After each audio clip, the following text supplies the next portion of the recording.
শুনে আমাদের শাহ আলম সরকার ভাই প্রত্যেকটা কথা যুগ উপযোগী বলছে, তবে দুই একটা কথা একটু বাড়তি বাড়তি লাগছে।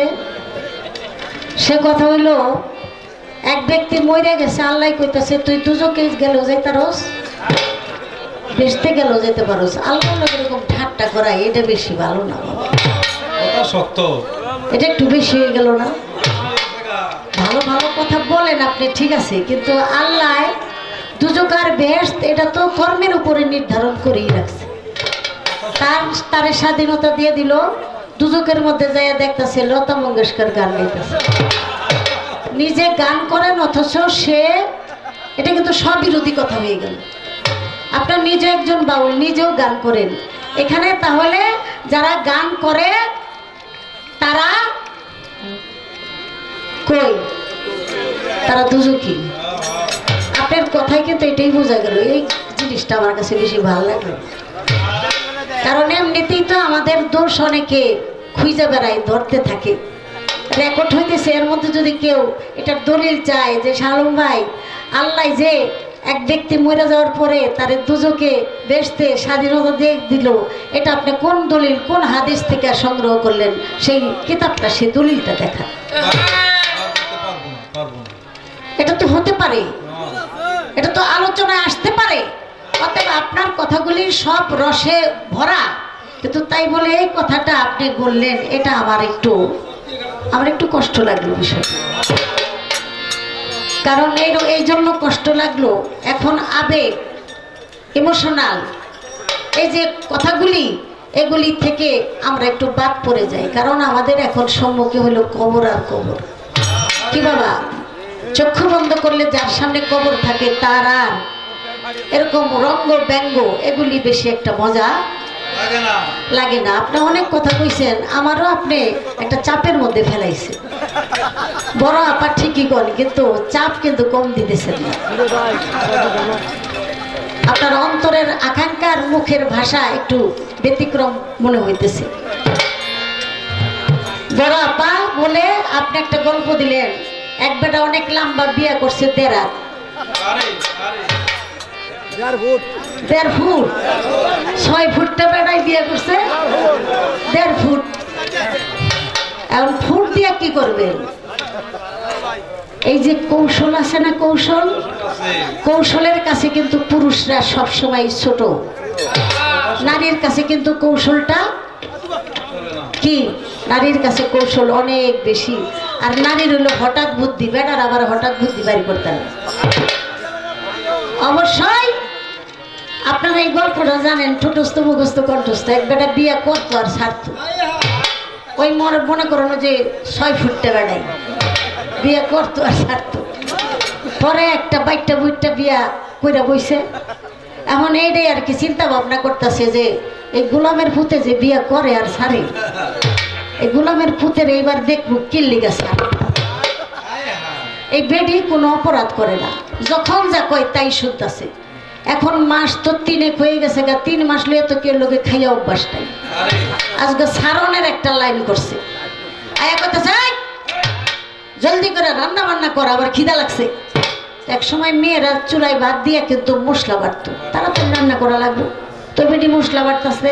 বেটা গিয়া কয় কিরে তোর পিছে দা কি লড়তাছে? পিছে দা কি লড়বো? আবার মাজাটা লড়তাছে। আমার ভাত খাবি আবার মাজা লড়াবি, আবার কথা কস?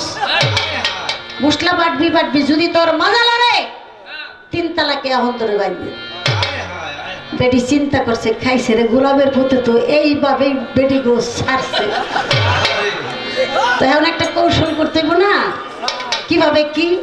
আর মাথার মধ্যে হাত দিয়ে কইতাছে, স্বামী আপনার মনে হয় অনেক খিদা লাগছে, খিদা লাগলে তো এমনি চেতুড়ে বেশি, আপনি বসেন, আমি ঘরের থেকে একটা ব্যবস্থা করতেছি।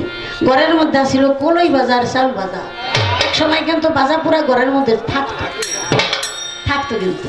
তো কলই বাজার, চাল ভাজাই না বেটার মুখের মধ্যে ঢুকাই দিয়ে কয়, স্বামী আপনি কলই ভাজা দুগ্গা খান, আমি চেষ্টা করে দেখি মাজাটা না লড়াইয়া মশলাটা বাইটা হইতে পারি না।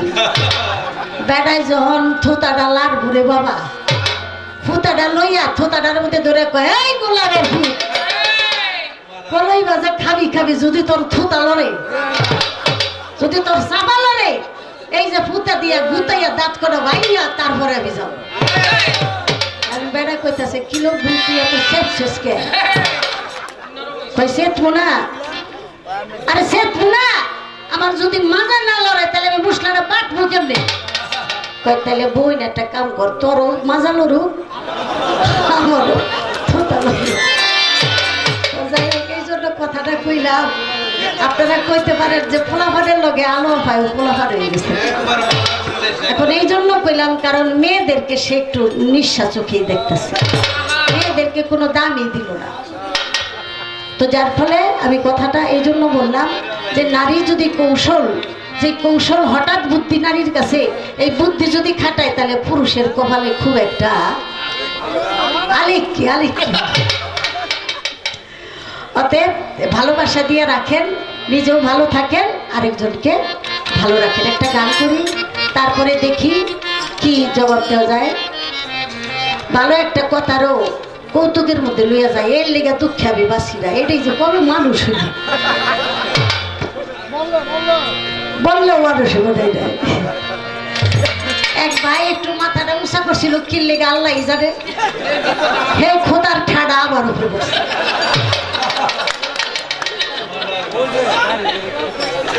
কয়েক মাথা উঁচা করলেন কি লেগা? এটা আপনার ভাই, আপনি সে বুঝাই দিবেন, এটা এই বিপদটা আমার উপরে দিলেন আপনি।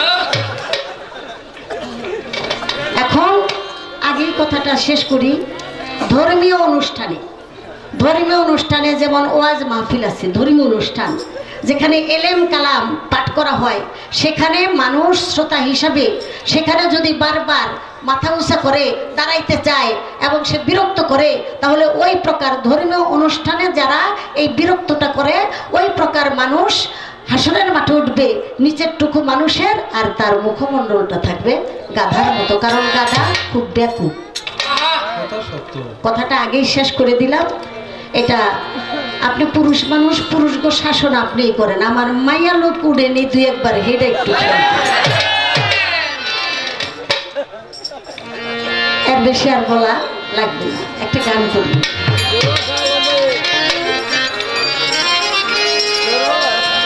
অথই জলে মানিক পানি হইলে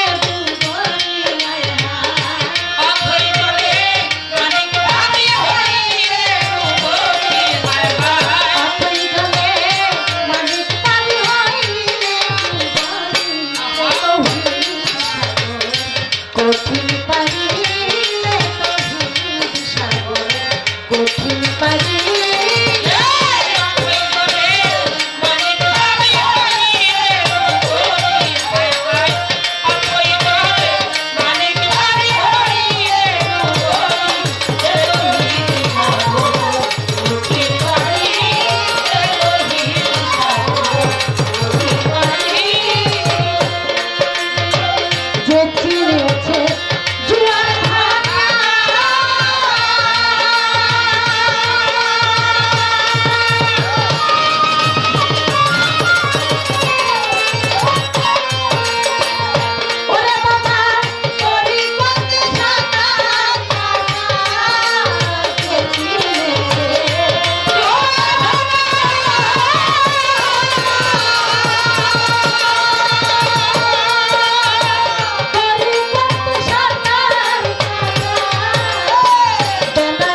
অনেক পুরানা দিনের একটি গান, আব্দুল হালিম চিশতাল নিজামী বাবাজি নিশ্চিত কালাম, তৌহিদ সাগর কঠিন পারি। তৌহিদ মানে একত্ববাদ।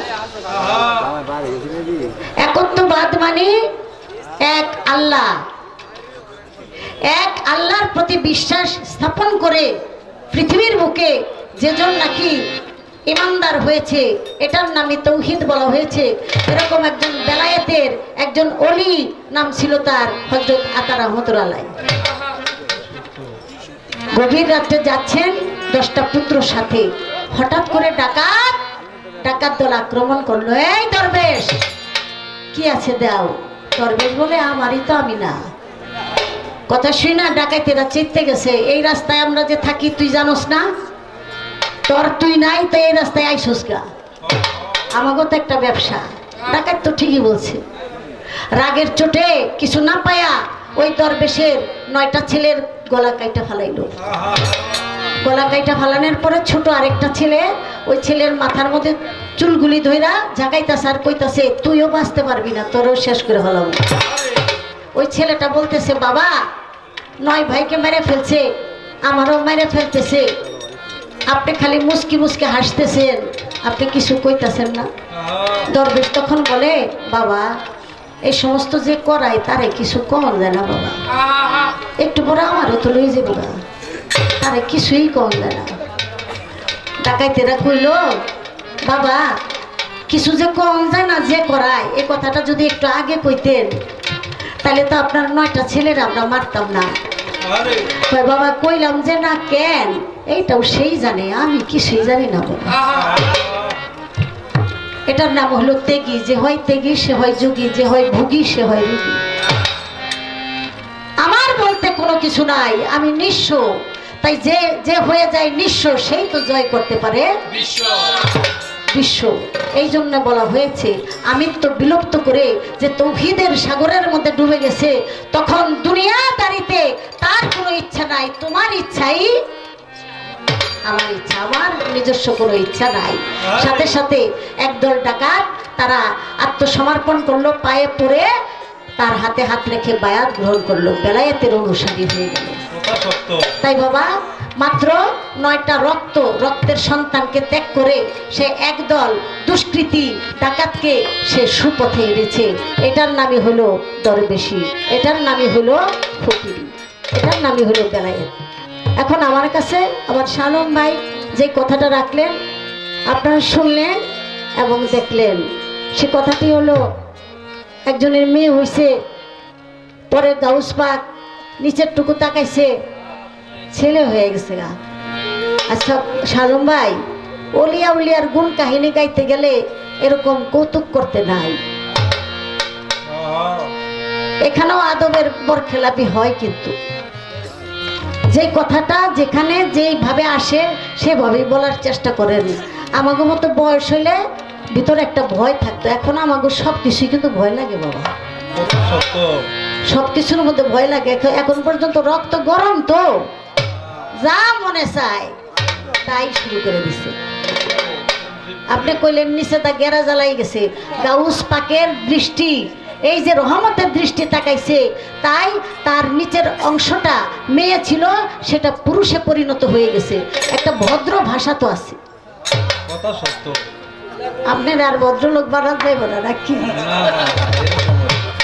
যাই হোক এক একজনে এক একটা করে আনন্দ পায়। তারপরে আমি মুরব্বী হিসাবে 2-1টা কথা কই, আপনি মানলে মানেন, না মানলে না মানেন, আমাকে একটা দায়িত্ব আছে না, দায়িত্বের প্রতি একটা গুরুত্ব দিয়া সেই যেহেতু এখন আপনি বড় আপা বলছেন, সেখানে বড় আপা হিসাবে একটু শাসন তো করতে পারি আমি। আপনি দেখেন না, আপনি ঠাট্টা না করে কথাগুলো অন্যভাবে বলেন, মানুষ না হাসা তাদের ভিতরে এটা ঢুকাবে। হাসি দিলে তো এটা উইরা যায় বাতাসের সাথে, দুনিয়ার রঙ্গরসের সাথে মিশে যায়, এটার অন্তরে গ্রহণ করে না। এটা একটু বোঝার চেষ্টা করেন। বাবারে সকালবেলা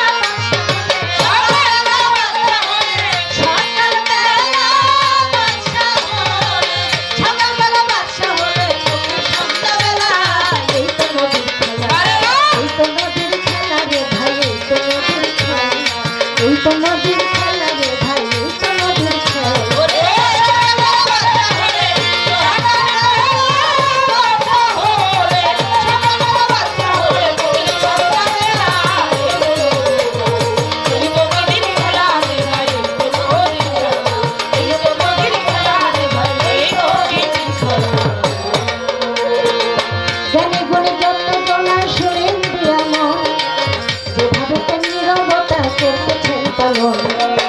ভাবে তো সবাই মিলে থাকিলে নীরব আমাদেরই মনের কথা বলা যাবে সবাই মিলে বসে বাবা করলে একটু দোয়া সকলের দোয়া পেলে হবে ভালো খাওয়া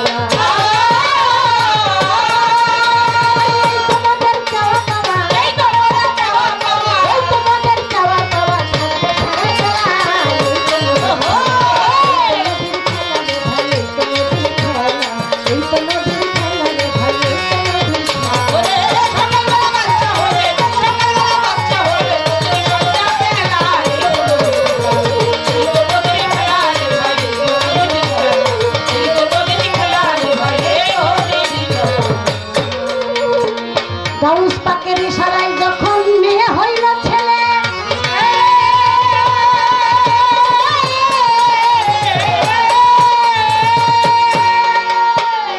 একটুখানি বয়স হইল শুনেন ভাই সকলে 12 কি 14 যখন বয়স হয়ে গেল উপর দিকে তার বাবা নারীর মতো দেখা গেল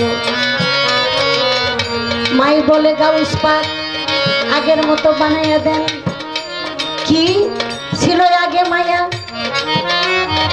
মায়া যদি থাকতো আমি দিতাম তারে বিয়া মায়া দিয়া দিলে ঘরে মায়ার জামাই আইতো আরে মাসে মাসে আইয়া জামাই কত দাওয়াত খাইতো মায়াটা বানাইয়া দেন না এখন এটা না পোলা না মায়া আবার পোলা মায়া দুইটাই বানাই দিছেন উপর দিয়া মায়া নিচে দিয়া পোলা এটার বিয়া দেওয়ানো যাবো না বিয়া করানো যাবো না আমার গাউস পাক বললেন আমার দোয়ায় আমার ছোঁয়ায় যেই সন্তান হয়েছে এটারে বিয়া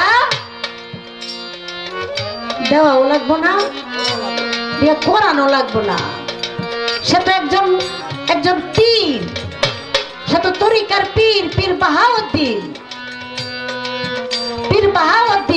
কোন তরিকা নকশবন্দ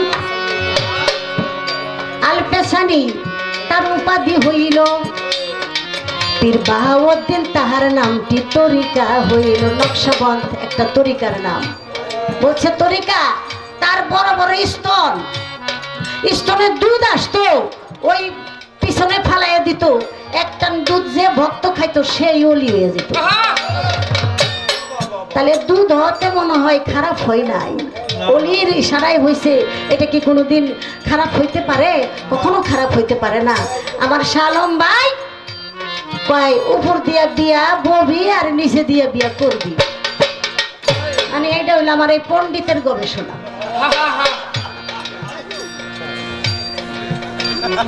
বাংলার বুকে এত দিত হাজার হাজার ভুয়াতে লোকে গান গাইছে কিন্তু এমন কি সব পণ্ডিতা বিয়ার জীবনে দেখি সুবহানাল্লাহ কেমন কথার কথা উপর দিয়া বিয়া ববি নিচে দিয়া বিয়া করবি এটা হলো মাথা খাটাইয়া জবাব দিতে হইব আল্লাহু আকবার আল্লাহু আকবার আমার হালিম বাবাজির একটা গান আছে না সেই দেশের এমনি রীতি গুরুকে বানাও পতি দিবে তোমায় আসল মতি নিঘুম ঘরের চাবি যখন নাকি পীর বাহাউদ্দিন আমার গাউসুল আজম গাউস পাকের কাছে বায়াত হইছে যখন ভক্তি দিছে যে ভক্তি দেয় সে হয় স্ত্রী আর যে ভক্তি নেয় তার নাম হলো স্বামী মানি মালিক আর স্ত্রী মানি আশ্রিতা তাই যখন নাকি ভক্তি দিছে ভক্তি দিয়া নিজে স্ত্রী হইছে অর্থাৎ নারীর স্বভাব আর গাউসে আজম গাউস পাক সে হয়ে গেছে মালিক পতি বা স্বামী তাহলে উপর দিয়া বিয়া বইছে অর্থাৎ মুরিদ হইছে এটার নামই হলো বিয়া বসা আর নিচে দিয়ে বিয়া করছে অর্থাৎ তার পায়ে আবার যারা ভক্তি দিছে তাদের কাছে সে আবার স্বামী হয়ে গেছে তখন তারা হয়ে গেছে তার ভক্তরা হয়ে গেছে স্ত্রী আর সে নিজে হয়ে গেছে গা স্বামী দেখছেন কি পেঁচটা লাগাইছে এখন কি এত পেঁচের কথা মাথায় আসে কোন জানা কোথাও ভুলে যাইবা এখন তো আর এই কথা এত মীমাংসা দেওয়ার মতো সময় নাই এখন লবণ আনতে পাক ঘরে যাই ঘুরে গেরায় পড়ি মনেই থাকে ভোলার একটা সময় হয়ে গেছে এইদিকে একটু খেয়াল করেন ভাই খেয়াল করে কষ্ট করেন একটা কথা জিজ্ঞাসা ছিল আমার তরে, আশা করি জবাব আমি দিলাম আসরে ভাইরে দিলাম।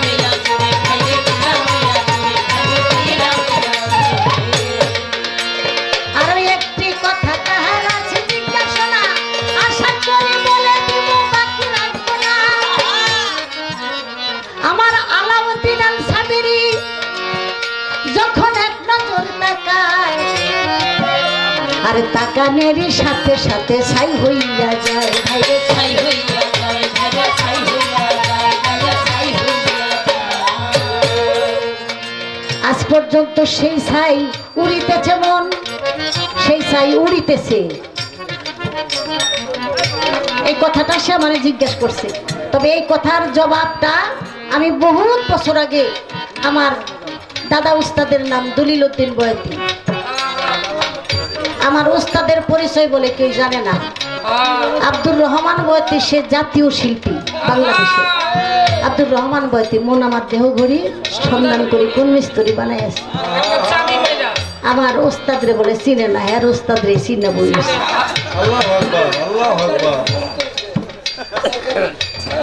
আর ফরিদপুরের চানমিয়া বয়াতি দুইজন, সে চানমিয়া বয়াতির ওস্তাদ দলিল উদ্দিন বয়াতি আমার দাদা।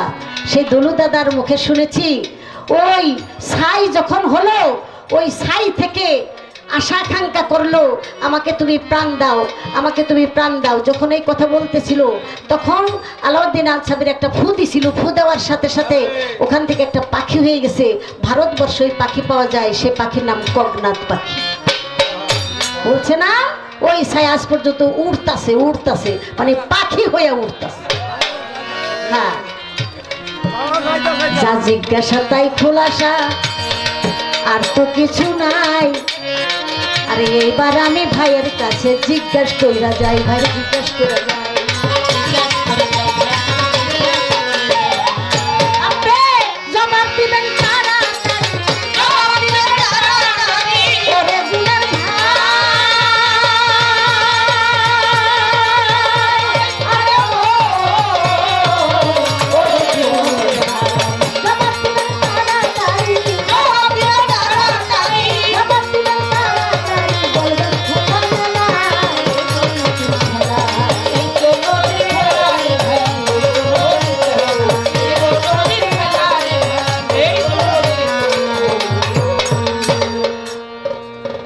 আপনি একটা কাহিনী বলছেন, খুব ভালো লাগছে। খোদার জিব্রাইল আয়েশা বলল আমার দয়াল নবীর কাছে আসছিল খোদার জিব্রাইল, বলছেন একটা কথা। তখন বিবি ফাতেমা বলে ছোট চাচা আব্বা তো ঘরে নাই। আমার জানার দরকার খোদার জিব্রাইল সে তো ফেরেশতা, দয়াল নবীজি ঘরে নাই, এই জিব্রাইল এটা কি জানলো না? এটাই আমার একটা পয়েন্ট রইল। খোদার জিব্রাইল, জিব্রাইল তো সব খবরই রাখে, কি যেটা কি ফেরেশতা আল্লাহর তরফ থেকেই তো আসে। আল্লাহ যে পাঠায় দিল, আল্লাহ কি ঠিকানা দেয় নাই যে মসজিদুল নববীতে আছে, আর ঘরে যে নবী নাই এটা আল্লাহ কয়ে দেয় নাই? আইসা আন্তাজি ঘরের মধ্যে খুঁজতেছে, আর মা ফাতেমা কয়ে দিল যে ছোট ছোট চাচা আব্বা তো ঘরে নাই। এই কথাটা আমার রয়ে গেল, আশা করি আমার ভাই কথাটার মীমাংসা দিবে। এখন আরেকটা কথা রাখি, বেদবি নিবেন না, এটা দলিলের মধ্যে আছে। এরকম নবুয়তধারী এক নবী, নবুয়তধারী এক নবী, সে একদিন কাপড় খুইলা অর্থাৎ বিবস্ত্র হইয়া উলঙ্গ হইয়া দৌড়াইতেছিল, আর হাজার হাজার মানুষ তার পিছনে দৌড়াইতেছিল। আমি জানতে চাই একজন নবুয়তধারী নবী হইয়া সে উলঙ্গ হইয়া কেন দৌড়াইতেছিলেন? এটার কারণটা কি? এটা কি তার দোষ নাকি গুণ? এখানে একটা কথা, আর পাশাপাশি আরেকটা কথা জানতে চাই। এক নবুয়তধারী আরেক নবুয়তধারীর বিচার করছে। যখন বয়স 10 বছর, 10 বছর বয়সে সে আরেক নবীর বিচার করছে, এবং সেই বিচারে সে 40 বছর পর্যন্ত কাঁদছে। আমার জানার দরকার, এক নবুয়তধারী আরেক নবুয়তধারীর বিচার করতে যায়া সেই বিচারের সম্মুখীন হইয়া সে 40 বছর পর্যন্ত কান্না করছে। এটার কারণটা কি? যেমন মহাজন তেমনি তো আয়োজন, তাই না? আরে তার ছোটখাটো জিজ্ঞেস করলে চলবে না। এই জন্য আমি একটু দলিল ধরে অর্থাৎ হাদিস এবং কোরআন মতে জিজ্ঞাসা করার চেষ্টা করলাম। হ্যালো,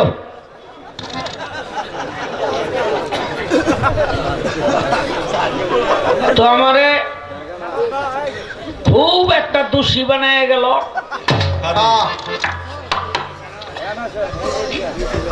যে মরার পর একবার দুজকে যাইব না বেহেশতে যাইব।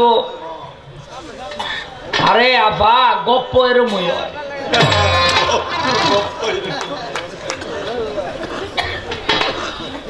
এরপরে আরেকটা দোষী বানাইলো যে আপনি হাসেন, মানুষরে হাসান, হাসি দিলে সব উড়ে জায়গা।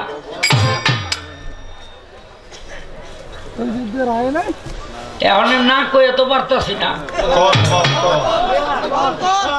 এই পৃথিবীতে যতগুলো হাদিস আছে সবচেয়ে বড় হাদিস হইল বুখারী শরীফ।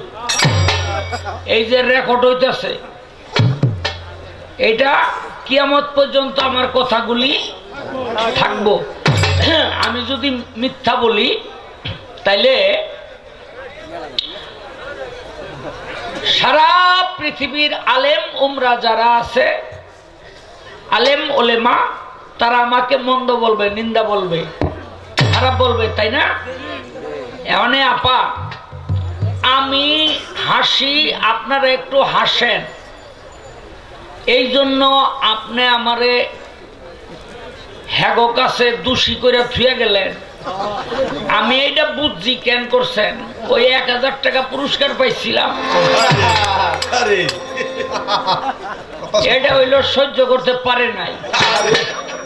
এখন আমার কথা হইল হাদিস বুখারী শরীফের মধ্যে পাইলাম আল্লাহ পাক হাসরের দিন এক ব্যক্তির কথায় হাসবে।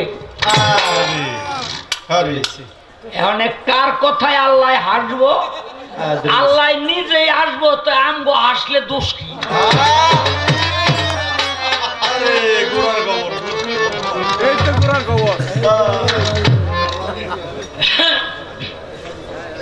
আমারে কয় নারীর কাছে খুব কৌশল। আমি তো আগেই কইছি যে আজকে আমার কপালে বড় বিপদ জুটছে।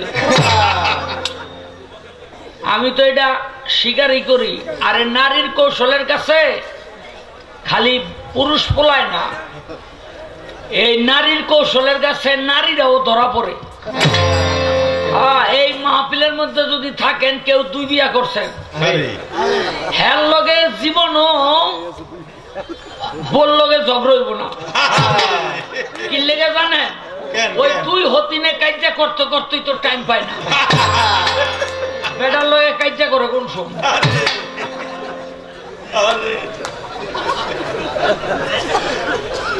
এক বেটায় এরকম 2 বিয়া করছে। ভাদ্র মাসের দিন, ভাদ্র মাস তো ভাদ্র মাসে তাল পাকে না। বেটায় বাজারের তাল কিনা ওই ছোটটারে আবার কাম কাজ করতে দেয় না, নিজের সেবা যত্নেই রাখে। আর সংসারের কাম ব্যাগ বড়ডাই করে। বড়ডাই কয় রাখ, ফাঁক একটা পাইয়া লই। তো বেটায় তাল দিয়া ওই হুইয়া রইছে বারিন্দার মধ্যে, আর ছোটডায় বাতাস করে হাত পাও টিপে, আর এই বড়ডায়, বড় বউডায় ওই চালইনের মধ্যে তাল লইয়া এমনি এমনি ঘষে, আর তাল নিজদা বাইয়া বাইয়া পাইলার মধ্যে পড়ে। তো বেটা একটু গমের মতো আইছে। ছোটটাই কয় আর কত টিপুম, আর তো বেদনা গেছে, একটু ঘুরিয়াহি। সেটাই গেছে ঘুরতে ছোটটায়, আর বাতাসে বেটার কাপড় গেছে একটু বেসম্ভব উঠটা। বড়টায় কয় এই তো আমার সুযোগ যায়। ওই যে তাল গোলাইতে আসছিল, ওই তালের মাল একটু পাশার মধ্যে ডাইলা দিয়েছে। এখন ছোট ডাইয়া দেহে যে হ্যাঁ তো আজ্ঞা বুঝতে বিনাশ করে লাইছে। এখন লাঠি না একটা লইয়া দূরের তেই খুশায় বেড়ায় তো লাভ দা উঠছে। আরে কি হইছে কয় ব্যবরাইদার ঘরে ব্যবরাইদা তুমি দি আজ্ঞা ব্যাগ বিনাশ করে আলাইছ। ওই বড়রাই তো এতক্ষণ তাল লই জলতা আছে যারা দিয়া থুইয়া আস্তে আস্তে আইছে। আলো ছোট উনি নাইলে বয়সের বারে একটু হেগেই দিয়েছে, সেজন্য কি লাঠি দিয়া ধাক্কাবি? এইভাবে কি স্বামীর খেদমত হয়, স্বামীর সেবা হয়? আপনি একটু আগের মতো শোন, বেডারে শোয়া কাপড়টা একটু উঠাইয়া অনেক জিব্বা দিয়া চাটে আর খায়।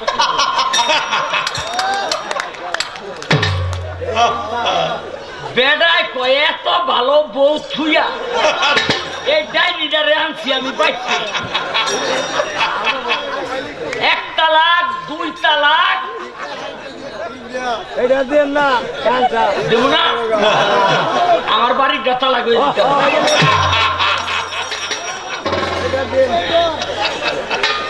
এক করে দিছে খেদাইয়া।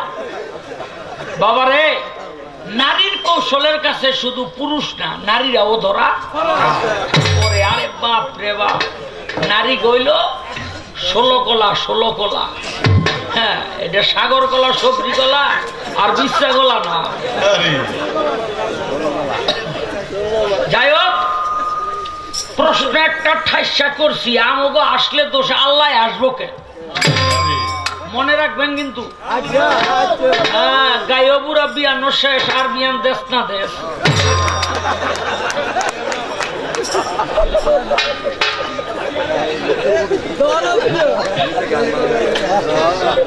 এই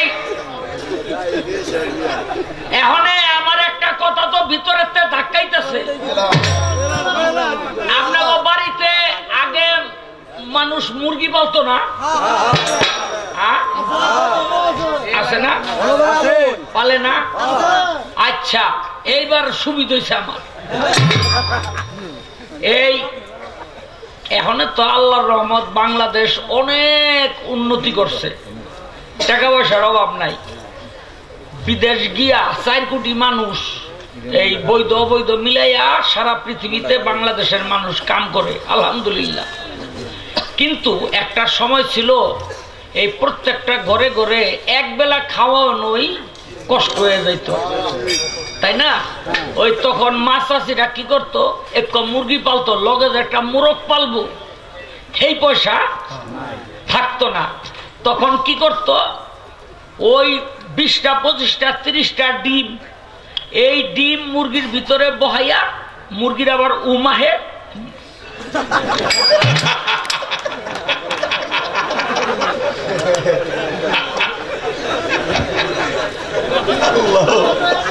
এই বইয়া মনে করেন আকনা পাকনা দিয়া ডাইকা এই বাচ্চা ফুটায়। তো 25টা ডিম দিলে দেখা গেছে 15টার বাচ্চা হয়েছে, 10টা পচে গেছে। তখন মাছ চাষিরা কইতো, এই 10টা ডিম যখন পেটে আসছিল, যে 10টা পচছে ওর মোরগের লোকে দেখা হয় নাই, এর লেগে এই 10টা ডিমে বাচ্চা হয় নাই। কথা ঠিক না বে ঠিক? ওই ছোট ছোট পোলাপান দিয়া ওই ডিম পাড়া মুরগি, ওই মাতবর বাড়িতে একটা বড় মোরগ পালে, ওখানে রশি দিয়া সাইডা বয়ে থাকতো ছোট ছোট পোলাপান। আরে আমি নিজে তৈরি করছি, আপনাকে সাক্ষী মানুম কি, বুঝলেন নি? এখন আমার কত হইল আপা, আপনার জবাব কিন্তু 100% ঠিক আছে। এই আলাউদ্দিন আল সাবেরি চাইলো, পুইরা গেল গা, ছায়ে আবেদন করলো যে আমার ভিতরে প্রাণ দাও। সে যখন ফু দিল, একটা পাখি হইল, যেই পাখির নাম হইল কগনাথ পাখি। এখন ভারতবর্ষ বোঝাই এই কগনাথ পাখি।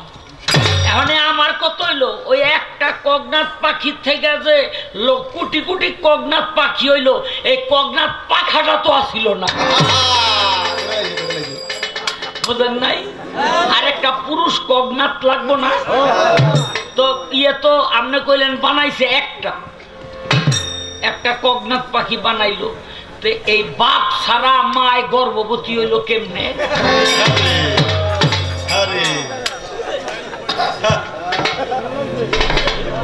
আরে হুদা ধরুননি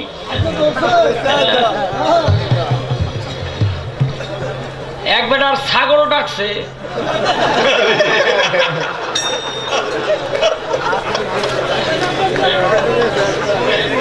বকরি বকরি ডাকছে না, তো পোলার 100 টাকা দিয়া কয় বাবা ওই বাজারে নিয়া পালবাড়ি দেখাই আনগা। তো ও 100 টাকা লইয়া এই বকরি না লইয়া বাজারে আগে ঘুরে ঘুরে খাইছে, হ্যাঁ ওই পালবাড়িতে নিয়া ওই বকরিরে চতুর্দিক দিয়া ওই রাম ছাগল দেখায় দেখায় মেহায় লইছে, গাছতলা বাইন্দা থুইছে, বাপে দেখে যে ডাকারও বাইরে গেছে। অনেক পোলারে ডাক দা কয় কিরে বাবা এই বকরির ডাক বার লোকে তুই ওরে ছাগল এই পাটা দেখে আনস নাই? বাবার যে কথা 7 বার ঘুরে দেখাইছি। তো ডাক যে বন্ধ হয় নাই, টাকা কি করছো? ওই বাবার যে কথা টাকা 8 বইরা ঘুরছি আর খাইছি। বাপে বুঝছে যে আসলে আমি যেটা কইছি এইটা বুঝে নাই, তাই বাবারে জোড়া ছাড়া কখনো সন্তান পয়দা হয় না। এখন আপা আপনার জবাব কিন্তু ঠিক আছে, আমি কানে ধরতেছি, এই যে দেখেন আপনার জবাবে কোনো ভুল নাই, কিন্তু এই জীবনীটা আমিও পড়ছি। এই একটা পাখির থেকে ওই পুরুষ পাখি ছাড়া কেমনে এত ডিপোলাবান হইল?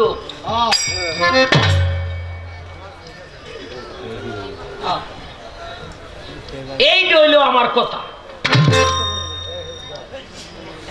আচ্ছা এবার আহেন একটা গান আগে গাইয়া লই।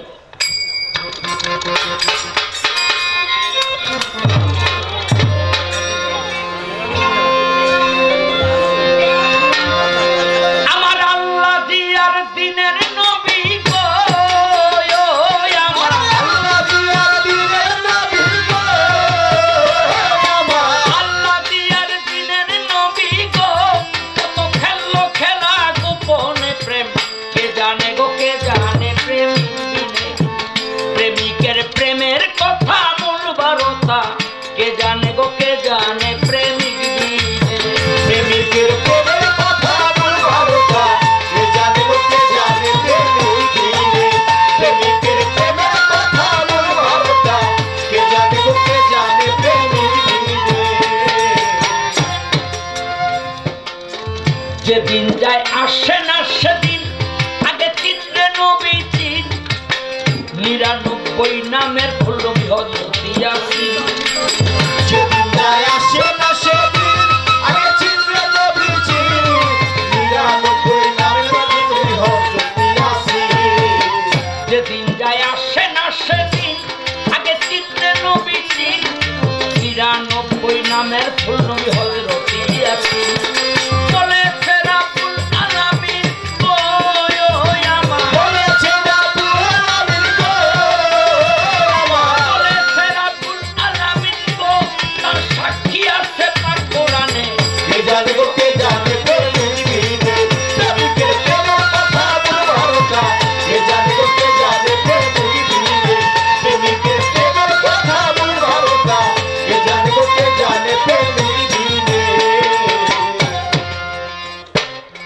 মুসলমানের আল কোরআনে কয় 114 সূরা রয়, সব সূরাতে আছে আমার নবীর পরিচয়। মুসলমানের আল কোরআনে কয় 114 সূরা রয়, সব সূরাতে আছে আমার নবীর পরিচয়। মুসলমানের আল কোরআনে কয় 114 সূরা রয়, সব সূরাতে আছে আমার নবীর পরিচয়। আয়াত বুঝতে পারলে দেখিতে পাইরে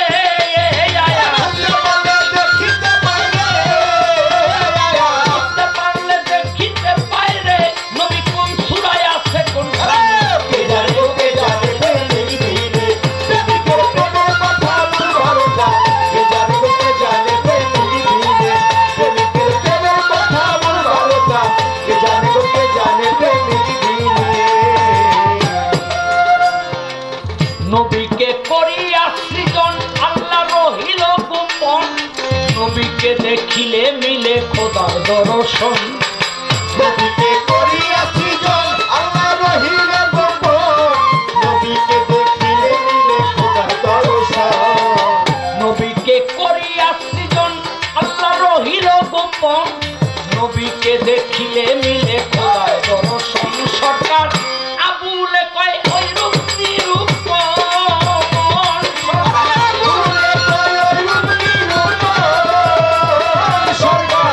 আবুলে কয় ওই রূপ নিরূপণ করণী গুণ নিরূপণ কে জানে লোকে জানে প্রেমের বীরে প্রেমিকের প্রেমের কথা বলবারোটা কে জানে লোকে জানে প্রেমের বীরে প্রেমিকের প্রেমের কথা বলবারোটা কে জানে লোকে জানে প্রেমের বীরে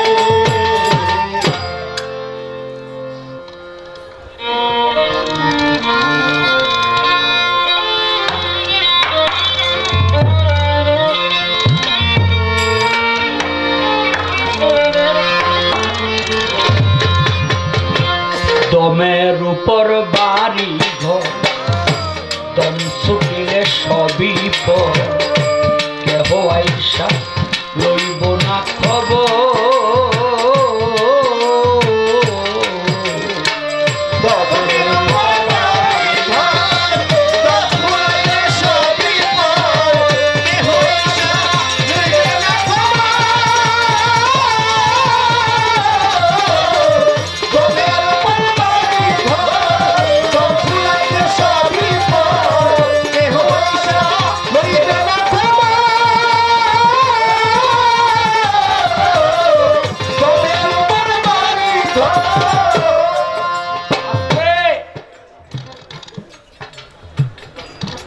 জিব্রাইল নবীর ঘরে আইলো পাইল না তো জিব্রাইল তো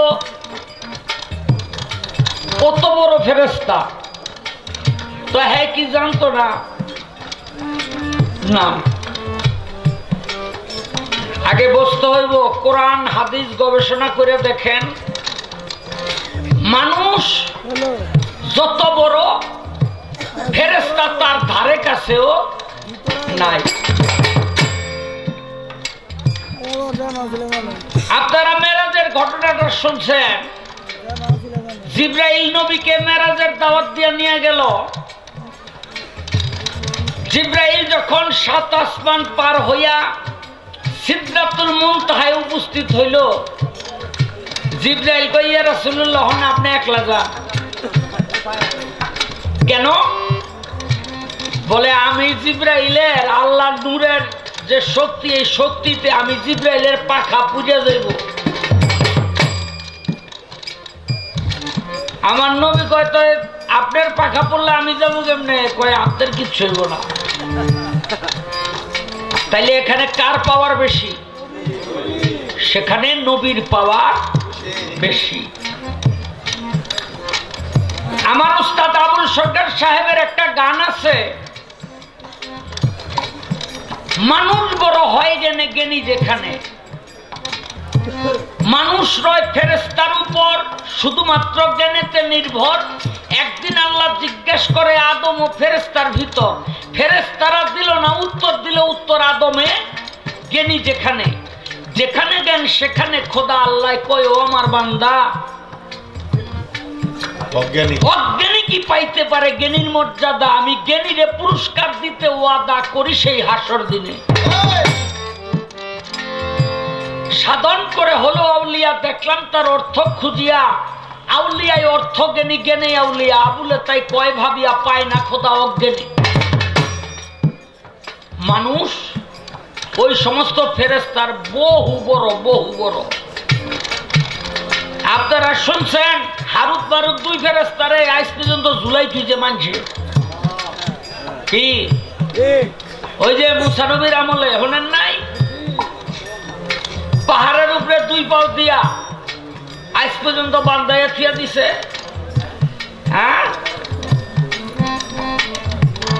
আসতে এবার কয় একজন নবী সে উলঙ্গ হয়ে দৌড়াইতো মানুষে দেখতো হ্যাঁ বুখারী শরীফের মধ্যে আমি পাইছি, তার নাম হইল মুসা নবী। ভাই জোরে একটা বাড়ি দে। তার নাম হইল মুসা নবী। কেন? মুসা নবীর বয়স হয়ে গেছে অনেক, বিয়ে শাদী করে না। তো মানুষে খালি খোটা দেয় যে আসলে মুসা নবীর খোঁজা পুরুষত্ব নাই, এর লেগে বিয়ে শাদী করে না। এই যে এখন একজনের 40টা 50টা করে জামা কাপড়, তখন কিন্তু এরকম আসছিল না। এই নরসিংদী বুঝাই টেক্সটাইল মিল, তখন এত কাপড় চোপড় আসছিল না। শালমাল চামড়া চুমড়া দিয়া কাপড় বানাইয়া মানুষ 2-1টা জামা কাপড় দিয়া সারা জীবন পার করছে, এরকম ঘটনাও আছে। আমি তো ছোটকালে দেখছি এই দেশের মানুষ এক গামছা পরছে, আরেক গামছা কান্দে দিয়া ব্যাগ কাম কাজ করছে। যদি 8 বাজারে গেছে তাইলে এরকম একটা গেঞ্জি হাঁপাতা গায়ে দিয়ে 8 বাজারে গেছে। আর যদি হোরবাড়ি গেছে তাইলে গ্রামে কার শার্ট আছে এটা আলাপ লয়ে যেত। এটা আমার চোখে দেখা। মুসা নবী কি করলো? নদীর মধ্যে গোসল করব, এই কাপড় যদি ভিজায় আর কাপড় পাইব কই? জঙ্গলের মধ্যে নদীর পাড়ে গিয়ে এই কাপড় চোপড় একটা পাথরের উপরে রাইকা মুসা নবী দিছে ডুব। আল্লাহ কয় পাথর আর দেরি ফসকে কাপড় লয়ে দৌড়তে, পাথরে যে কাপড় লইয়া দৌড়, আর দৌড়াই কোন দিক দিয়ে আছে, দিকটা মানুষ বেশি। মানে মুসা নবীর চিন্তা হইলো এই কাপড় যদি লয়ে জায়গা আর আমি এখান থেকে উঠুম কেমনে? আমার মানুষের দেখে লাইব না, আমার ইজ্জত তো যাইব। এই পাথরের পিছে দৌড়াইতে দৌড়াইতে লোকালয়ের মধ্যে আইয়া পড়ছে ইজ্জত বাঁচানোর লেগে। ইজ্জত যে যাইতেছে গা, খেয়াল করে নাই। একেবারে পুরা গ্রাম ঘুরাইয়া, পুরা শহর ঘুরাইয়া এরপরে পাথর থামছে। মুসা নবী কয় আল্লাহ এরম হইল কেন? কয় তোমারে তোমার উম্মতরা কয় খোঁজা, অগ দেখাইলাম যে তুমি খোঁজা না, তোমার গেরা ঠিক আছে।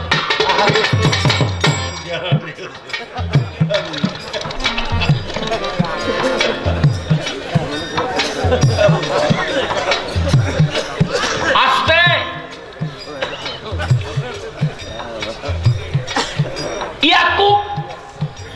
ইয়াকুব নবীর কথা তো আপনারা জানেন, কোরআনের মধ্যেও আছে। এই ইয়াকুব নবীর ছেলে হইল ইউসুফ নবী। ইয়াকুব নবীর ছেলে হইল ইউসুফ নবী। একদিন এক ভিখারি ইয়াকুব নবীর বাড়িতে আইসা ভিক্ষা চাইল। ইয়াকুব নবী কয় তুমি দাঁড়াও আমি আইতাছি। আইয়া যে ঘরের মধ্যে ঢুকছে আর খেল নাই। ইউসুফ নবীর দেখা পাইয়া, তখনও সে নবী না, 10 বছরের বাচ্চা। তখন বলল ভিখারি যে বাড়ির মালিককে, বলে আমার বাবা। বলে তোমার বাবার প্রতি আমার অভিশাপ রইল, আমারে যেই অপেক্ষা করলো এই অপেক্ষার পালা যেন তার জীবনেও একদিন আসে। ইউসুফ নবী বাবারে গিয়া কয় বাবা, ওই বেটায় ভিখারি বিচার দিয়ে গেছে আমার কাছে, এখনো তো আমার বিচার করতে হয়। কয় কি বিচার? বলে তুমি যে ভিখারিরে সারাদিন খাড়া করে রাখছো, ভিক্ষার অপেক্ষায় রয়েছে, তোমারও একদিন এরকম ভিক্ষার অপেক্ষায় থাকতে হইল। ফলশ্রুতিতে কি হইল?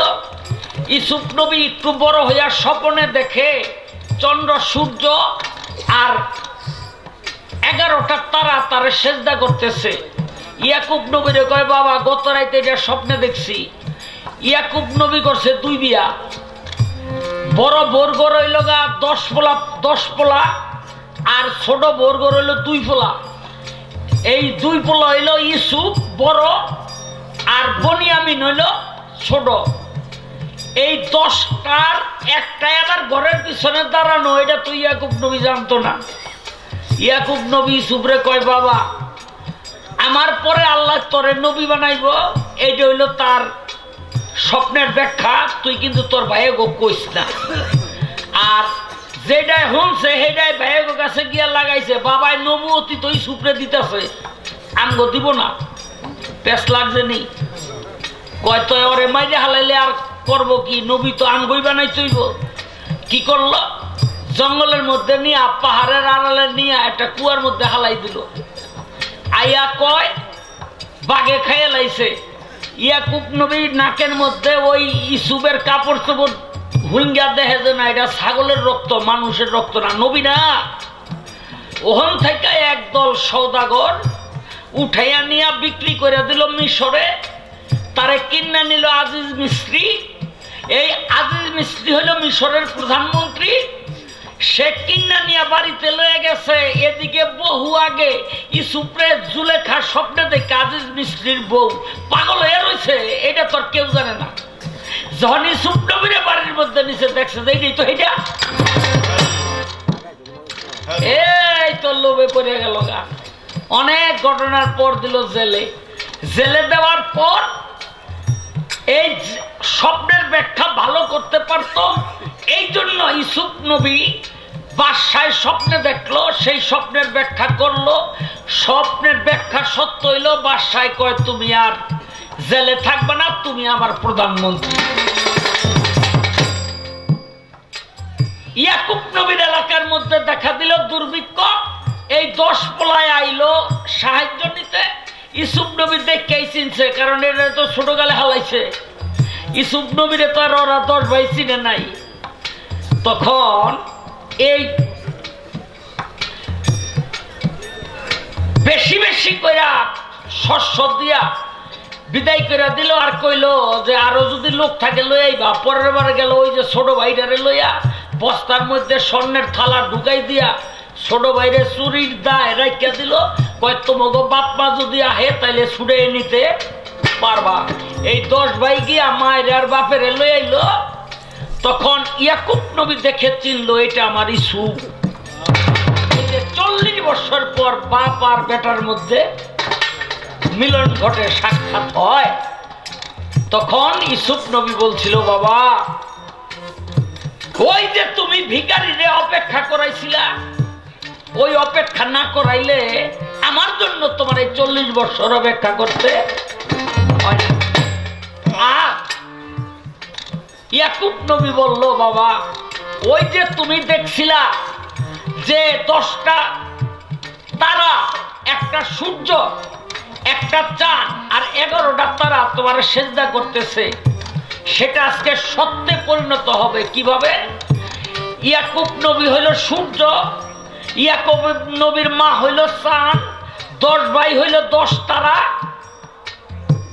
আর ইসুফ নবীর মা। আর 10 ভাই হইল 10টা তারা, বনিয়ামিন একটা তারা। এই 13 জনে মিল্লা ইসুফ নবীর দরবারের মধ্যে সেজদা করল। এটা হলো কোরআন। মানুষ হয়ে মানুষের পায়ে সেজদা করলো। আমি তার জবাব করলাম এইবার আলো আপা রেডি হয়ে যান। একটা লাউয়ের লাগা এক লোক সিডান থেকে ঢাকাইছে, আর জীবনও সিডান যেতে নাই।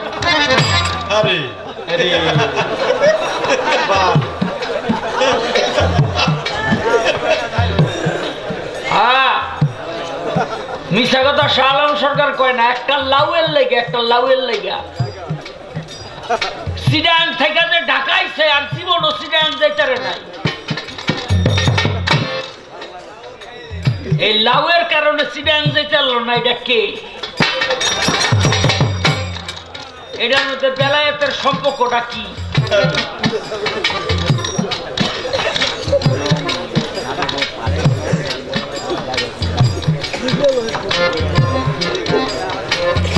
কি একটাই করুন না?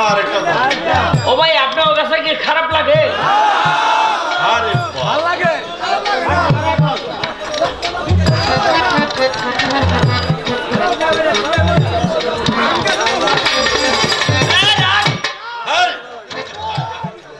এক ভক্ত তার পীরের জিগায় বাবা আপনি মরবেন কবে? পীরে কয় বাবা আমি ও দিন মরুম, সেদিন তুই কেরামতি দেখাবি। এখন আমি কোন পোলা যদি ভালো হয় তাইলে পোলায় কেরামতি দেখাইলে বাপে মরবো, ওই পোলায় কোনদিন কইলে কেরামতি দেখাইবো না। এখন আমার কত হইলো, ওই পোলায় কেরামতি দেখাইয়া বাপেরে মারছিল না মারছিল না? না মাইরা থাকলে মরে নাই, আজও আছে, আর মাইরা থাকলে মারলো কেন? এই জবাবটা করবো।